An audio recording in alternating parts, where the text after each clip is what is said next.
seconds.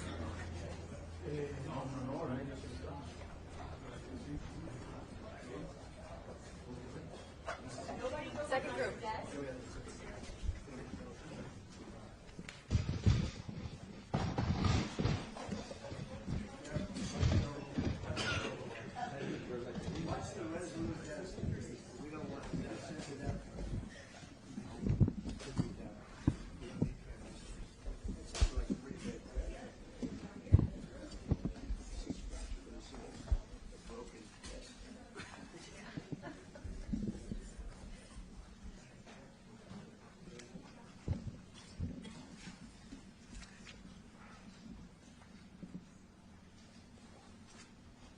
Thank you very much. It's an honor to have a friend of mine because we went through this together and got along very well for my entire period of time. So I knew him as a very young man. Now he's just a young man. And he's done a fantastic job. Mr. President, it's an honor to have you. Thank you.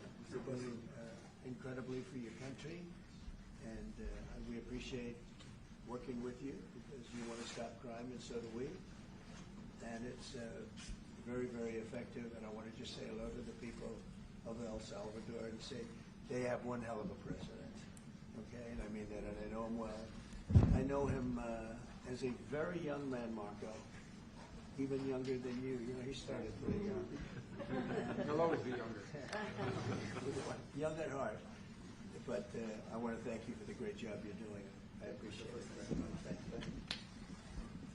Well, it's an honor to be here in the Oval Office with the President and leader of the free world. We're very happy, and we're very eager to help. We know that you have a crime problem, a terrorism problem that you need help with. And we're a small country, but if we can help, we will do it. And we actually turned the murder capital of the world, that was the journalists call it, right? Murder capital of the world, into the safest country in the Western Hemisphere. And, you know, sometimes they say that we imprisoned thousands. I like to say that we actually liberated millions. So, you know, like, it's very good. Who gave him that line? Do you think I can use that? Yes. And in fact, Mr. President, you have 350 million people to liberate. But to liberate 350 million people, you have to imprison some. You know, that's the way it works, right? You cannot just, you know, free the criminals and think crime's going to go down magically. You have to imprison them so you can liberate 350 million Americans that are asking for the end of crime and the end of terrorism. And it can be done. I mean, you're doing it already. And I'm sure that people have seen the change in the streets. A long way to go because you're just initiating your second term. But it's clear that, you know, with the numbers at the border, you know, even in Democrat-run cities, they get a help from the work you're doing. So I'm really happy to be here, honored, and eager to help. Well, we had a terrible thing happen. We had an administration that allowed people to come in freely into our country from not only South America, but from all over the world, many from the Congo in Africa, Asia, all over the world, Europe, rough parts of Europe. And they came from prisons, and they came from mental institutions, and they came from gangs, and the gangs of Venezuela and other places. And hundreds of thousands and even millions of them came. 21 million people altogether, but many of the people that came, just a tremendous percentage of them were criminals, in some cases violent criminals. We had 11,088 known murderers. Half of them murdered more than one person. This was allowed by a man who, what he did to our country is just unbelievable. So we're straightening it out. We're getting him out. But what they did and what that party did to our country, open borders, anybody could come in. As soon as I heard that, I said, every prison's going to be emptied out into our country. That's what happened. And we're straightening it out. And we just had numbers. We had the highest recruiting numbers in the history of our country going into police departments. And a year ago, we had the lowest numbers. You couldn't hire a biggest change. Yeah. Nobody's From ever the seen lowest to the highest. And the military now, Marines, the Army, Air Force, Coast Guard, Every slot is, I mean, we have the best numbers we've ever had. We call it recruitment numbers. And we've never had anything like it. We had records on at every single level.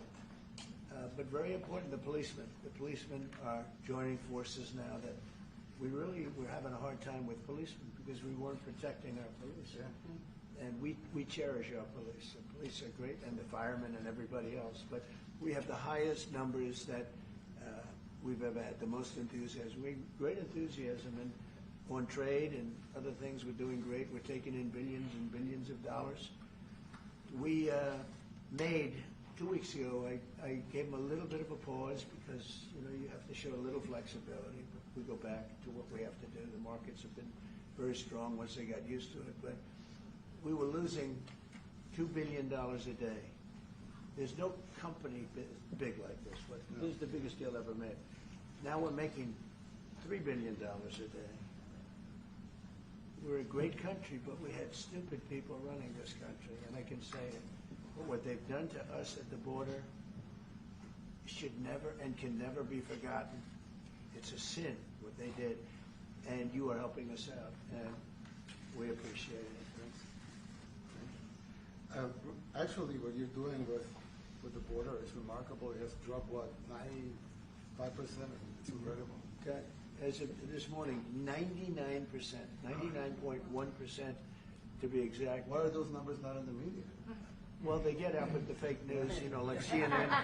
CNN over here doesn't want to put them out because they don't like putting out good numbers. They only like putting out because I think they hate our country actually. But it's a shame. You're right. Isn't that a great question? Why doesn't the media? Why don't they put out numbers? Yeah, 99%. I mean, it's crazy, right? We're doing it's great. A crazy turnaround. Christy, could you maybe say a couple of words about the border? How we're doing? It's just been absolutely phenomenal what a great leader can do. Clear direction. Our laws matter. We should only have people in our country that love us, and the Border Patrol and our ICE officers and law enforcement officers have done fantastic work. So we're proud of them. Now we just need to get the criminals and murderers and rapists and dangerous gang members and terrorist organizations out of our country. So, Mr. President Bukele, we thank you very much for your partnership.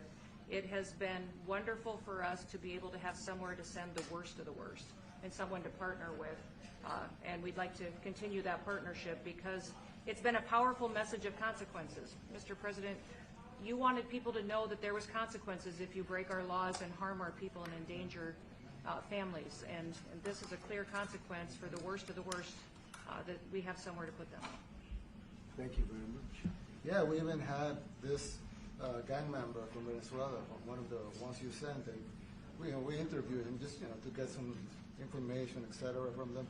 And he said, "Oh, well, I got arrested 6 times, but they released me the 6th time, so I should be released again." And then I said, "Well, what's the last thing you do?" And he said, "Well, I shot a cop in the leg, but I didn't kill him. I just shot him in the leg." And we're like, this guy was arrested 6 times here in the United States, 6 times. He was released 6 times, and in the he was released 5 times, and the last time he was sent to El Salvador, right? So he's not getting released. But the last time he shot a cop, actually, and he shot him in the leg. So these are, like you said, there's something broken. The liberal establishment, but they're not running things anymore in this country, and we're run by, and I don't say conservative, I don't say anything, we're run by people with great common sense. Yeah, common sense. Because it's all common sense. Yeah. It's not liberal conservative, it's common sense. Exactly. Do you allow men to play in women's sports? Do you allow men to box your women and box? Because I know you have a lot of boxing. That's violence. That's abuse of a violence woman. against women. It's abuse of a woman. Totally. But we have people that fight to the death because they think men should be able to play in women's sports. And some of those sports, it wouldn't matter much, but it still matters. But some of them are very dangerous for women. Some years ago, like you said, a decade ago or so, women rights movements were pressuring so that we enacted specific laws to avoid men abusing women. And I think those laws were great because there were a lot of men abusing women. But now some of the same people are trying to backtrack on that and actually trying to make new laws allowing men to abuse women in sports. So actually, that doesn't You do make it in sense. sports. It doesn't make sense. You know, they have weightlifting records, right? Yeah. A woman gets up this way, she's incredible. A guy gets up and beats her by 100 pounds. What are you going to do? A record that hadn't been broken in 18 years. You know, they put on an ounce, quarter of an ounce, eighth of an ounce for 18 years. Now they have a guy come up, ping. The whole thing is crazy. But they continue to fight.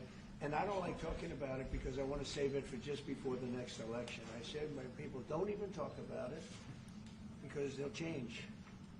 And we'll have but I watched this morning, there was a congressman fighting to the death for men to play against women in sports. And you say to yourself, why? What are they doing, right? What are they doing? But your country's not too big in that. No, of course not. We're big in protecting women. Good. That's a very important form of protection, too. And as you can see, most of my cabinet are women, so. That's impressive. Yeah. That's why you're And running. they're not DEI hires or anything. They They're can just be great good. at what they do. Right? That's right. This is very impressive. Yeah, This no. is a first. We've had women, but we've never had 3 of them right here. That's 4 and 3 and men. look what we have. You guys feel a little bit mistreated? That's good. I like it. We've been advanced. I've been very advanced in that regard too. We have Pam, who's been so fantastic. Christy, and the most powerful woman they see I anywhere. know, exactly. Rated. They're all afraid of her. Susie Wells, they say, oh, she's tough. Most powerful woman in the world, according to magazines. What do I know? Yes. But I think she probably is. Yeah. Yeah, she probably is. Congratulations. And you know, Stephen, who's done such a great job. Thank you, sir. We have great people. Very famous too. But we love working with him. He really lets them have it, right? Yeah, exactly. There's no games. No. It's very good. He knows.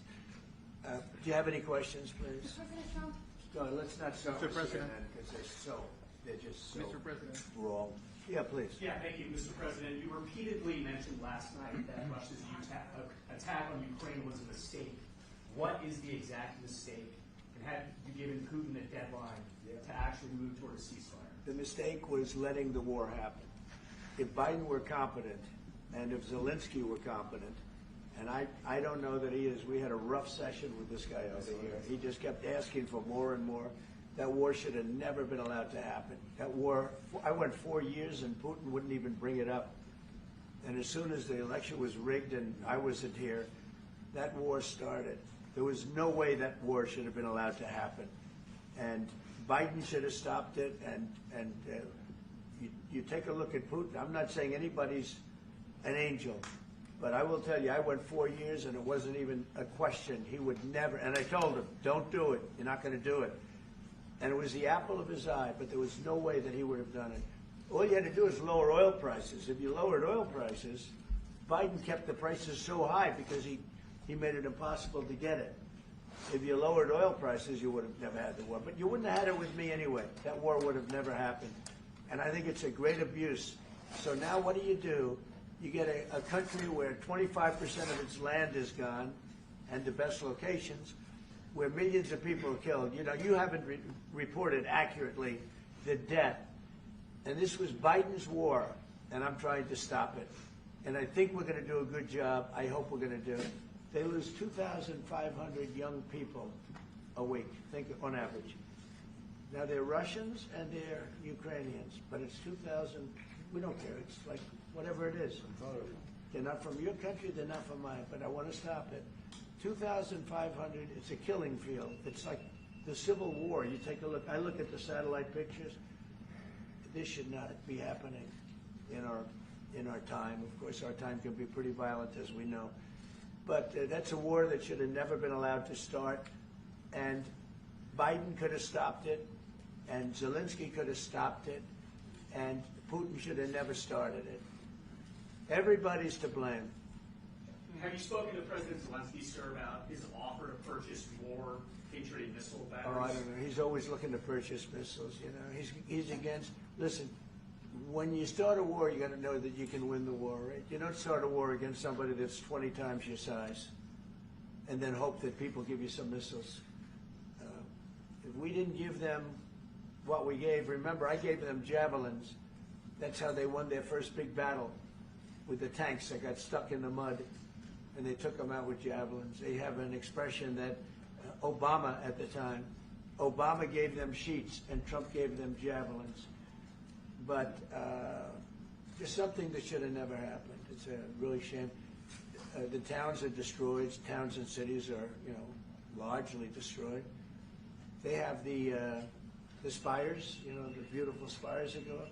They say they were the most beautiful in the world in Ukraine for whatever reason, but the most beautiful in the world, they're mostly laying on their side, shattered and broken. And most importantly, you have millions of people dead. Millions of people dead because of 3 people. I would say 3 people. Let's say Putin, number 1, but let's say Biden, who had no idea what the hell he was doing, number 2, and Zelensky. And all I can do is try and stop it. That's all I want to do. I want to stop the killing. And I think we're doing well in that regard. I think you'll have some very good proposals very soon. Last question, sir. Have you attributed a motive, sir? Have you attributed a motive through the FBI investigation behind the attack on Governor Josh Shapiro over the weekend? No, I haven't, but the attacker was not a fan of Trump, I understand, just from what I read and from what I've been told. The attacker basically wasn't a fan of anybody. It's probably just a whack job. And certainly a thing like that cannot be allowed to happen. Good relation with President Bukele, the best guarantee that this time you won't terminate the temporary I have protected a status? great relationship with this man. I have the best relationship with him. We've known each other. I've known him since he was a very young man, as I said, very, very young, and I was impressed. I said, look at this guy is, in fact, you sort of look like a teenager. You look like a teenager. I said, what kind of a country is this? He grew up well in the last 5 years. Do you support the extension for nationals of El Salvador under temporary support protected him. status? Do you plan to ask Let's hear the question from this very low-rated anchor at CB. Thank you, President. Do you plan to ask President Low-rated. Bukele to help return the man who your administration says was mistakenly Which one is that? deported? The man who was mistakenly deported to El Salvador? Well, let me ask Pam, would you answer that question? Sure, President. First and foremost, he was illegally in our country. He had been illegally in our country. And in 2019, 2 courts, an immigration court and an appellate immigration court, ruled that he was a member of MS-13 and he was illegally in our country. Right now, it was additional paperwork had needed to be done. That's up to El Salvador if they want to return him. That's not up to us. The Supreme Court ruled, President, that if, as El Salvador wants to return him, this is international matters, foreign affairs, if they wanted to return him, we would facilitate it, meaning provide a plane. So will you return him, And President Bukele? you are doing a great job. Thank you. ¿Usted estaría Wait dispuesto a a minute. Can you just also respond to that question? Because, it's asked by CNN, and they always ask it with a slant, because they're totally slanted, because they don't know what's happening. That's why nobody's watching them. But would you answer that question also, please? Yes, gladly. So, as Pam mentioned, there's an illegal alien from El Salvador. So, with respect to you, he's a citizen of El Salvador. So, it's very arrogant even for American media to suggest that we would even tell El Salvador how to handle their own citizens as a starting point. As 2 immigration courts found that he was a member of MS-13. When President Trump declared MS-13 to be a foreign terrorist organization, that meant that he was no longer eligible under federal law, which I'm sure you know, you're very familiar with the INA, that he was no longer eligible for any form of immigration relief in the United States. So he had a deportation order that was valid, which meant that under our law, he's not even allowed to be present in the United States and had to be returned because of the foreign terrorist designation. This issue was then, by a district court judge, completely inverted, and a district court judge tried to tell the administration that they had to kidnap a citizen of El Salvador and fly him back here.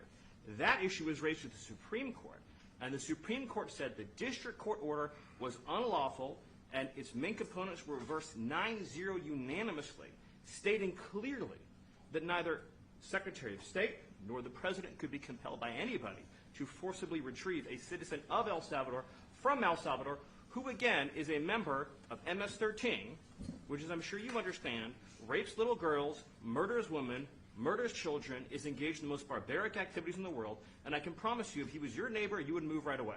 So you don't plan But to the ask for Supreme anything Court's to get asking it back? to, And that- what was the ruling that- in the Supreme Court, Steve? Was it 9-0? Yes, it was a 9-0 In our favor. in our favor against the district court ruling, saying that no district court has the power to compel the foreign policy function of the United States. As Pam said, the ruling solely stated that if this individual, at El Salvador's sole discretion, was sent back to our country, that we could deport him a second time. Well, No version of this legally ends up with him ever living here because he is a citizen of El Salvador. That is the president of El Salvador. Your questions about it, per the court, can only be directed to him. I asked ¿Usted lo President liberaría, Bukele, Presidente what is your- Bukele? Can President Bukele weigh in on this? Do you plan to return him? Well, I'm supposed to have suggested that I smuggle a terrorist into the United States, right? It's I mean, always how seen could that. how can I smuggle, how can I return him to the United States? Like, I smuggle him into the United States, or what do I do? Of course, I'm not gonna do it.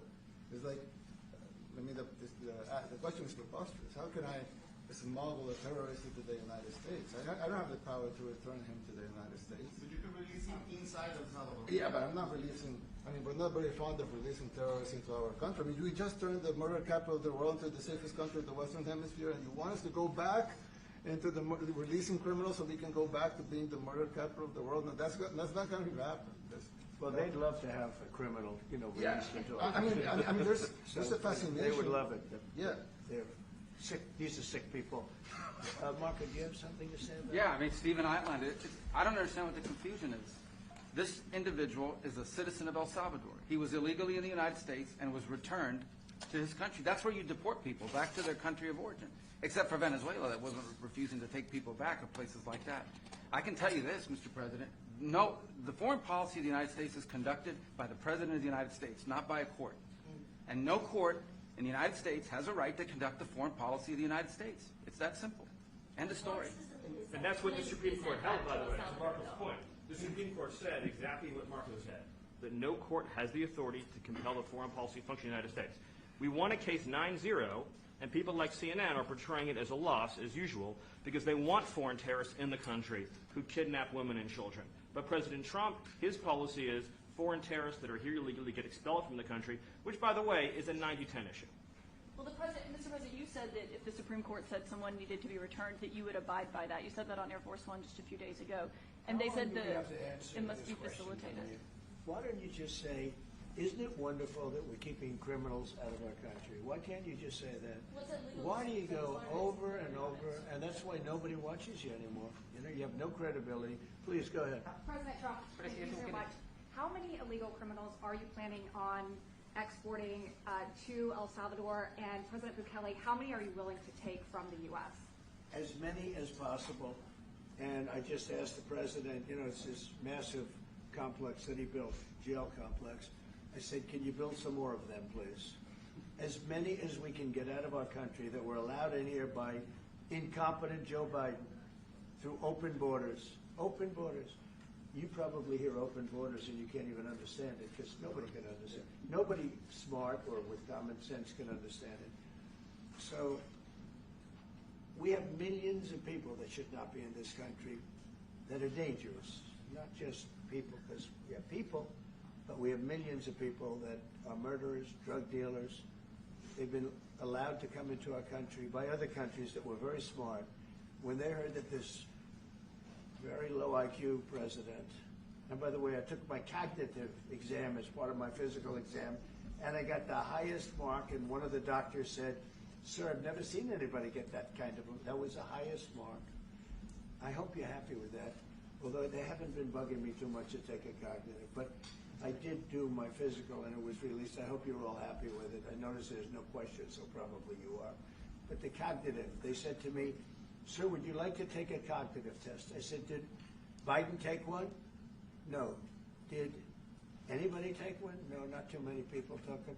I said, what about Obama? Did he take one? No, he didn't take one either. I said, let me be the only one to take one. But I've actually taken them 3 times already. I like taking them because they're not too tough for me to take. But we had a great physical exam, so I know you're going to ask that. and the doctors who are total professionals, Walter Reed Medical Center, they're great people. And I visited a soldier that was badly wounded, incredible soldier, lost his leg, and spent a lot of time with him. I mean, great with his mother, and it was really a very great thing. They do a phenomenal job. I just want to say, Walter Reed, I was there for, 5-6 hours. You were there with me. But I took a full physical, and it came out perfecto, so it's good. She got me for a little longer. Would the U.S. be willing to pay for those facilities to be opened if new ones were going to be built? I'd do something. We'd help them out. Yeah, we help them. They're great facilities, very strong facilities, and they don't play games. I'd like to go a step further. I mean, I said it to Pam. I don't know what the laws are. We always have to obey the laws, but we also have homegrown criminals that push people into subways, that hit elderly ladies on the back of the head with a baseball bat when they're not looking, that are absolute monsters. I'd like to include them in the group of people to get them out of the country, but you'll have to be looking at the laws on that, Steve, okay? How essential is it for you guys to be locking up these prisoners? And do you think more presidents should follow suit like you guys as far as taking a hard stance on crime here in the United States? Well, I do. I think everybody has to. I mean, the president said it better than anybody. He said, you know, you have liberty and you have to have liberty, but to have liberty, not everybody is going to be good. And, you know, some are bad because they're sick. They're mentally deranged. They're bad. And you have to take them, if you're going to have a country, you're going to have to take those people out. And we've been doing that. But this was like an unforced error, they would call it, where we had people that may hate our country, or maybe they're just stupid people. I think they're probably stupid people more so. A lot of people said they did it for the vote. But I did better with Hispanic people than they did, because they always use Hispanic. I did better. You people love me. I saw my poll numbers in your country up through the roof, right? 91%. Some people think they do it for the vote. But they don't have to do it for the vote. They cheat, you know, they're professional cheaters. That's about the only thing they do well. So we just have had a great relationship, and it's become bigger because of a strange thing that happened. You know, I came back. We had no war in Ukraine. We had no we had no October 7th Middle East problem. We had nothing. We had no inflation. We didn't have the Afghanistan most embarrassing moment in the history of our country. The Afghanistan not withdrawing, because I would have been, you know, I had it all set to bring people out with dignity and pride. That was the worst, most embarrassing moment in the history of our country, Afghanistan. We didn't have any of that. You wouldn't have had the war with Russia, Ukraine. You wouldn't have had the Middle East problem because Iran was broke. They had no money because we had secondary sanctions on and lots of other sanctions. And now every single thing, got a problem with Iran, but I'll solve that problem. That's almost an easy one. We got to solve a war that should have never started, Ukraine and Russia, and we'll get that solved. And we have to solve problems, and we already solved inflation. You know, if you look at the numbers are incredible, actually. Stock market's up, and we're not letting other countries take advantage of this country like they have for the last 40 years. So thank you very much. You have a question, please? Yes, Mr. President, thank you so much. You scored another major investment win this morning when NVIDIA pledged to build its AI supercomputer, the first time ever, right here in the United States. Thank you. That's a question I like. That's true. What is your reaction to this announcement, sir, and how will this positively benefit Americans across America?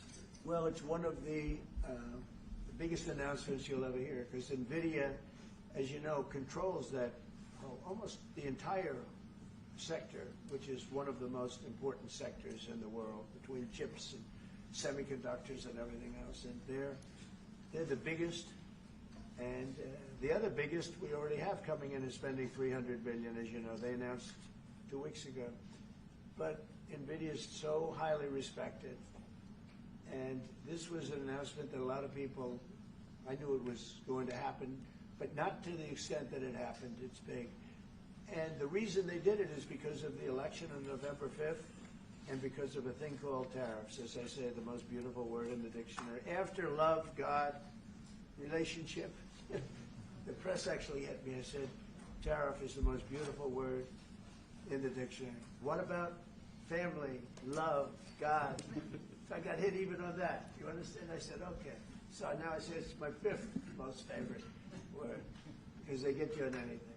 But no, that NVIDIA, it's one of the great companies of the world. Modern, super modern companies, controls segments that nobody, sort of controls the world in a sense, and they're coming in here in the biggest way with hundreds of billions of dollars.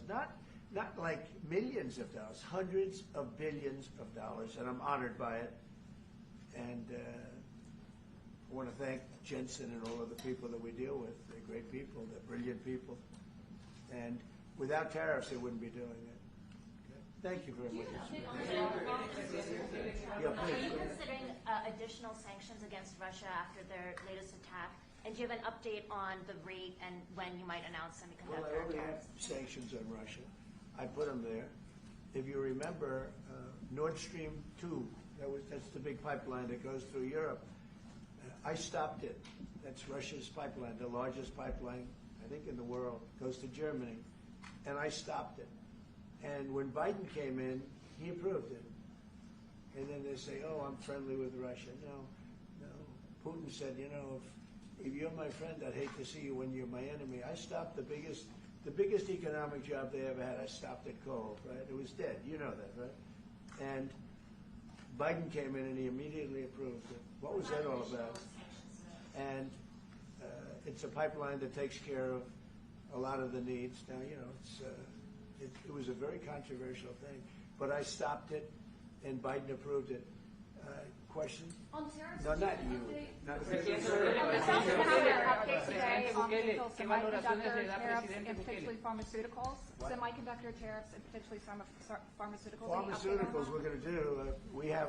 We don't make our own drugs, our own pharmaceuticals. We don't make our own drugs anymore. The drug companies are in Ireland and they're in lots of other places, China.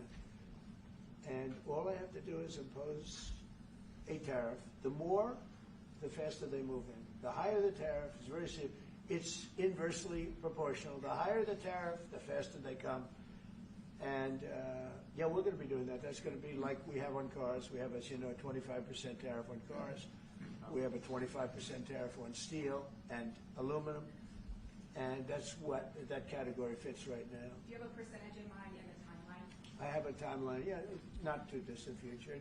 We're doing it because we want to make our own drugs. We're doing it because we want to make our own steel and aluminum, lumber, other things. And they're all coming in. We have record numbers, $7 trillion. Since I announced, like a month and a half ago, since I came in, we have over $7 trillion being invested in the country. We didn't have $1 trillion. We didn't have $500 billion for some of these guys. They didn't know what the hell they were doing. So we have the largest investment that we've ever heard of, and we're only 2 months in. And that'll continue at levels that you've never seen before. It's going to happen. And even the stock market's up today. We also had, a lot of people didn't say it the way it was. We had the largest gain in the stock market in history on every single category last week. That was a nice game because we were getting a little hit because people didn't understand the power of our country economically if you use it right. Do you have something to say on that, JD? Yes, sir. I mean, look, for 40 years we have lost manufacturing capacity. Workers have seen their wages stagnate. And some of the most critical things that we need, from the pharmaceuticals, the drugs that we give to our children, the antibiotics that we give to our kids, to the weapons that we actually need to fight a war, if God forbid we had to fight a war, we don't make enough of that stuff. And so President Trump ran explicitly on changing that. Yes, as the President mentioned, it caused a little bit of disruption in the market, but I actually think over the long term, workers are going to benefit, stocks are going to go up, American businesses are going to benefit as we reinvest and reindustrialize our country. And the auto workers and the Teamsters and all of the unions, not traditionally Republican, but I'm winning those unions by, we're up 40, 50 points on the Democrats. They're losing everything. They're losing everything because they just have policies that are not believable. They fight for policies that are 5% popular. and nobody knows who the 5% are. I mean, nobody can find the 5%. But if you go back to Ohio, and by the way, we have the great championship team from Ohio coming in today, right? Very big day. And that's going to be a little bit later. And that'll be, if you want to stick around, I'll introduce you to some nice people. You'll see some very large people, right? You'll see some people that even you have not seen people like this. These are big, these are 6'7", 380 pounds with no fat. Okay, that's pretty good, right? But the team, the national championship team, is being honored today at the White House, so that'll be exciting. If you're around, want to stay around, I'll have you up there. You can tell them all about your prison, how you have to behave. Okay. Who else? On electronics. Yeah, you said yesterday that you're making a decision on Iran very quickly. What do you mean by that? Is that a decision to strike Iran? They have to solve their problem very quickly. Iran wants to deal with us, but they don't know how. They really don't know how.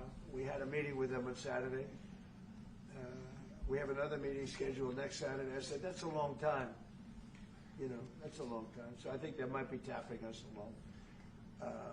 But Iran has to get rid of the concept of a nuclear weapon. They cannot have a nuclear weapon. He can't have a nuclear weapon. Nobody can have. We can't have anybody having nuclear weapons. You know, we can't have nuclear weapons. And I think they're tapping us along because we're so used to dealing with stupid people in this country.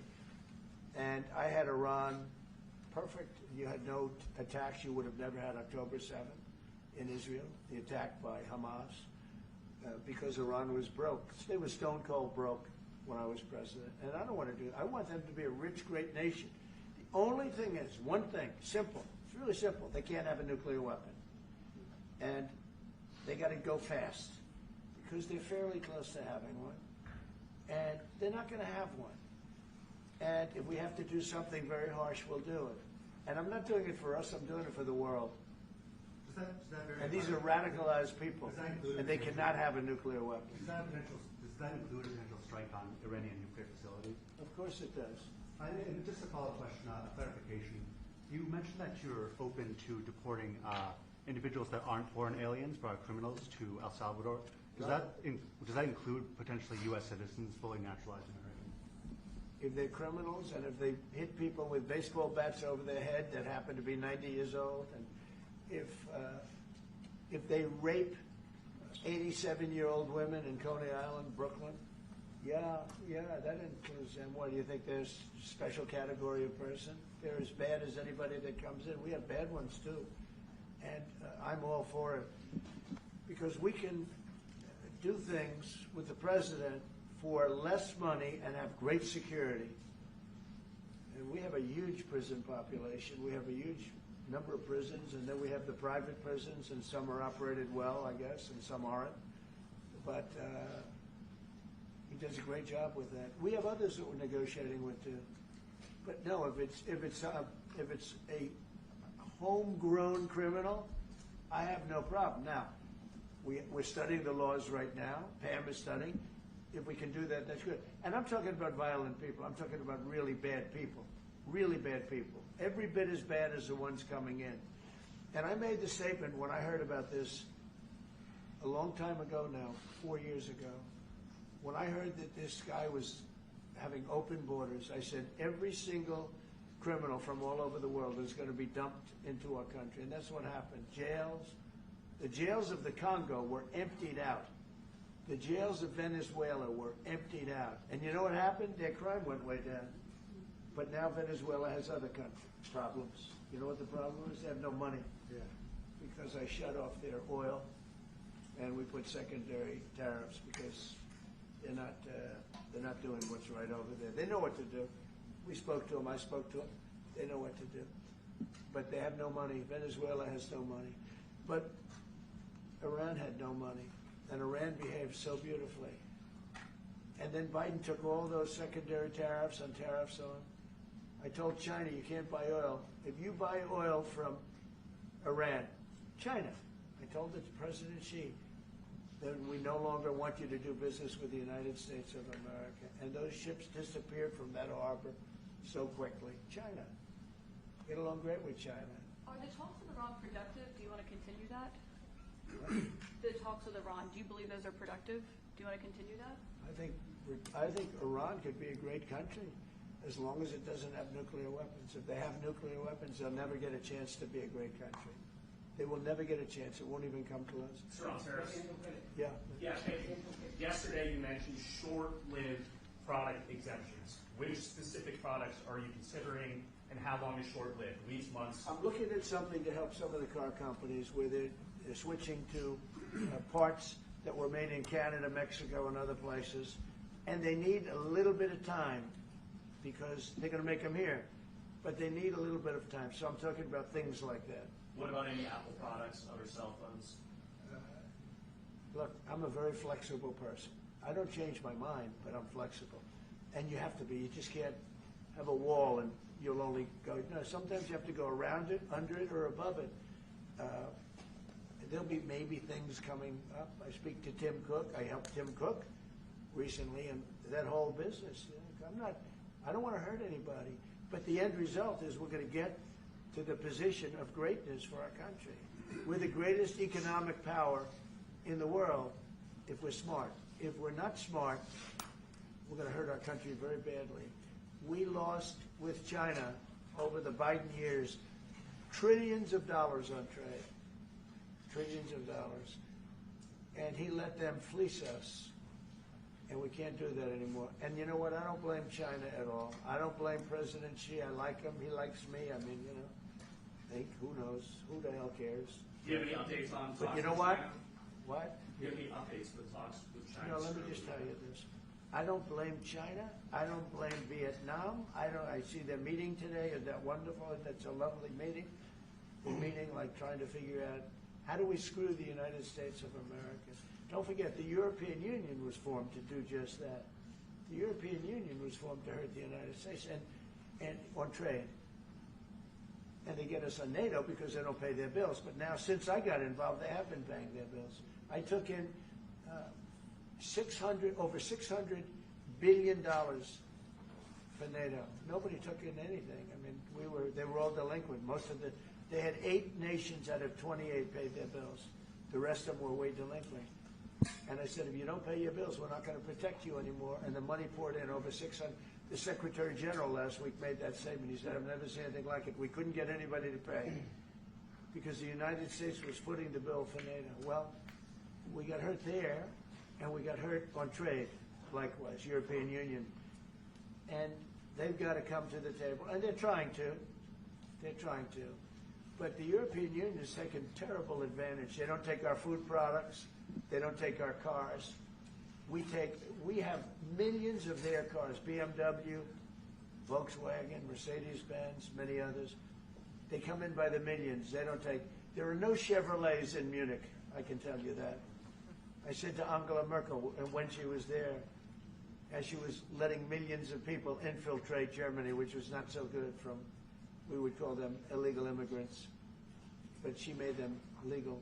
But I said to her, and I get along with her very well, I said, how many Chevrolets do we have in Munich or Frankfurt?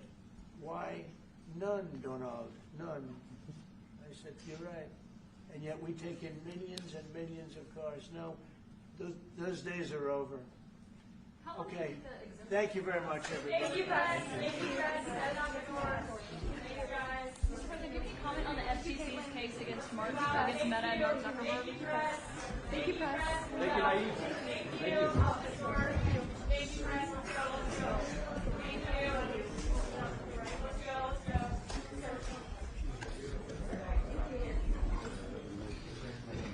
Thanks, guys.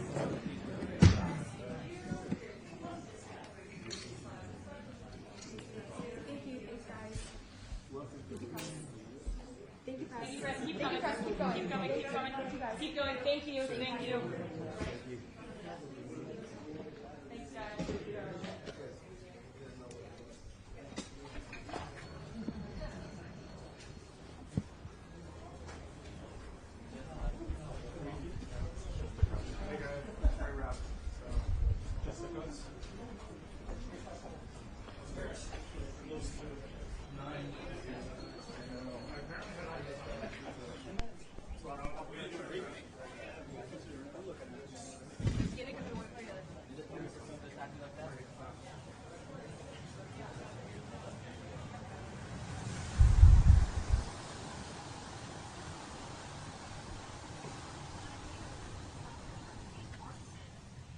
took me all the way out, huh?